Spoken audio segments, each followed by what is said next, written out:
welcome back to the channel. Thanks for tuning in. Now, I just wanted to talk to you a little bit more about my gang life. If you've watched my videos the last couple of weeks, I've been talking about my gang years. I did 13 years with gangs in Australia. I did about 6 or 7 years with it, MC as a hang-around, and then after that, I became a full-patch member of the world's largest skinhead gang. Yeah.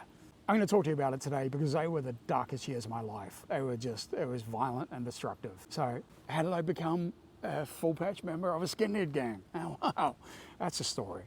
So after I left the MC, there was a couple of years where I just tried to live a normal life. I was married. I also had an 8-year-old stepdaughter, so I was trying to live a better life, not going to the clubhouse every weekend and partying, doing copious amounts of drugs and all sorts of bullshit, you know. Got away from that.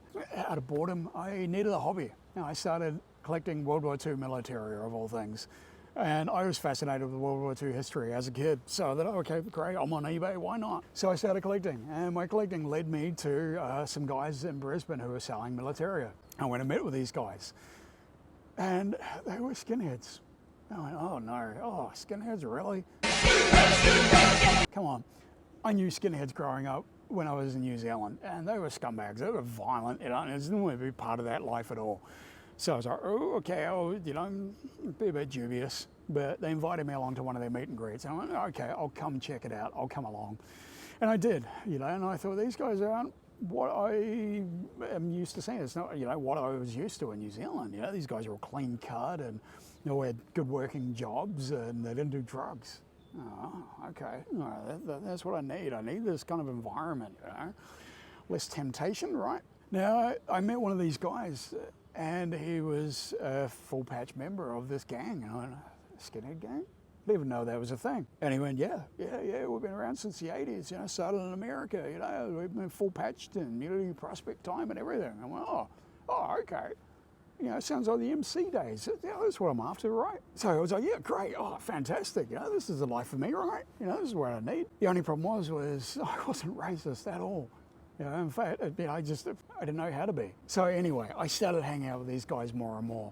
I started listening to their doctrine, you know, their beliefs, their brainwashing, because that's what it really was. And I started believing it. I started falling into this life, you know, and when it came to the racism, I was like, how do I do this?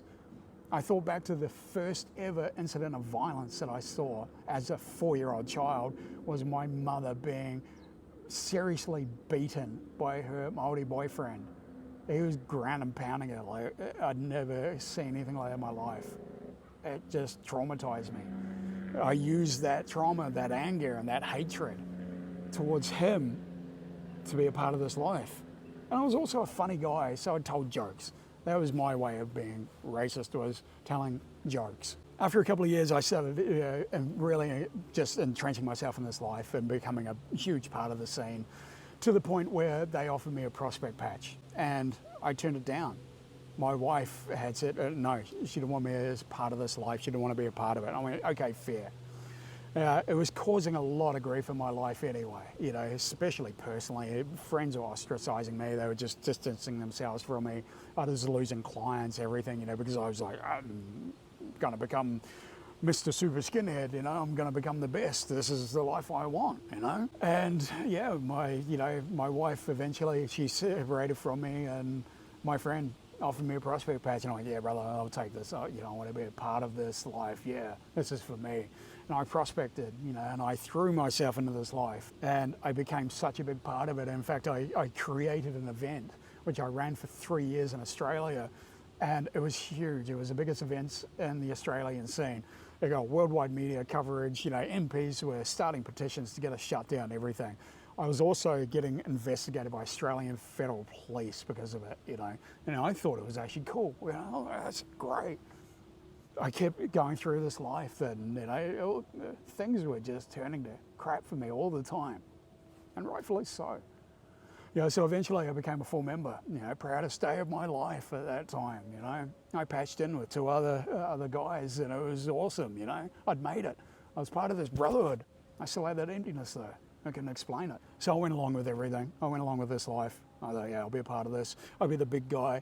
I'll be the big tough dude in the scene. I was training martial arts, you know, and doing the gym and all that good stuff, you know. And it's just, it was crap. A couple of years of this, still there's emptiness there.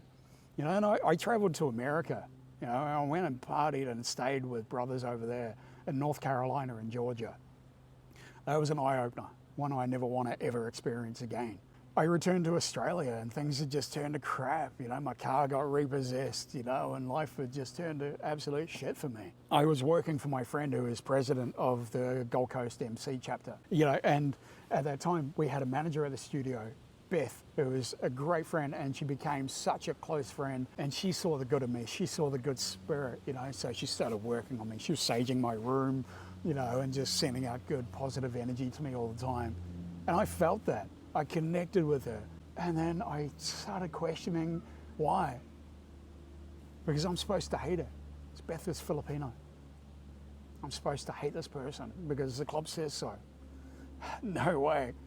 And then the deciding factor for me was at that studio, I was sitting there one night and an AZ officer came in and started interrogating me about the events that I was organising. Very threatening, you know, like, we're going to find out, we're going to blah, blah, blah, blah. We'll subpoena you. Is this worth it? Is this filling that void? No way. No, not even. In fact, I've lost everything, you know, and I'm losing more, and I'm potentially going to go to jail because I organised an event. This is just not worth it anymore. So I quit. I handed my patches back in, everything. I told the members why, and I left on good standing, or so I thought. No, I didn't. You know, I was voted out on bad standing, and, you know, which is laughable. And I talk about it in one of my other videos, you know, so whatever. But after all that, I still had this massive void, you know, and my life had become such destructive, so violent, you know. In fact, the first time I ever acted out violently was at one of our gigs to one of our people. Because that's all I ever saw in that life. The only violence and aggression and anger wasn't towards all these groups that were supposed to be angry and hateful towards. It was against each other because they were too scared to go confront all these other groups. They were so cowardice, they would turn on each other, and all that anger and hatred, you know, just festering up. It was just horrible. After all these years, I was like, man, okay, right, I'll just walk away and life will be great, yeah? No, it wasn't. I had this void inside of me and I just couldn't fill it. You know, I traveled backwards from New Zealand to America and back and forth until eventually everything caught up with me. My world just came crashing down and I tried to end it all. You know, and it was at that point that I sought out help.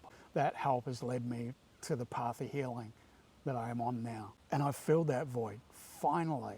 I don't feel that emptiness anymore, but it took me a long time. It took me a few years of suffering through all the trauma that I'd caused to myself throughout my life, to other people. You know, so my path now, it's a lot lighter. It's a brighter path. You know, I'm in a good place. And I'm able to produce these videos now, you know, which is a big part of my healing, to be able to talk about it with so many and not be afraid of sharing, you know, because I was so afraid of sharing for the longest time. But your reaction to these videos has just changed everything for me. And it's made me really realize that I need to get these stories out there. I need to be able to share, because there's so many people like me out there who've lived this life and just felt empty because of it. I know that there is a path to healing. There is a better life. There's a way to find happiness, and it's not through anything outside of yourself. True happiness is found within. Thank you so much for watching these videos and supporting me and leaving comments. I really appreciate it all. It means everything to me to be able to get this out there. So thank you. I will be doing more of these in the future. I'm going to be talking a lot more in detail about the events and how they affected me and how my life is now, which is the most important thing. So thank you. And if you did like this video, as always, please feel free to give us a big like, subscribe down below and hit that little bell to get notified, and you'll be seeing new videos from me every week, Sunday night, 7 p.m. New Zealand time, Mr. Brad Raven on YouTube. Thank you all. Have a great day. Peace and be kind.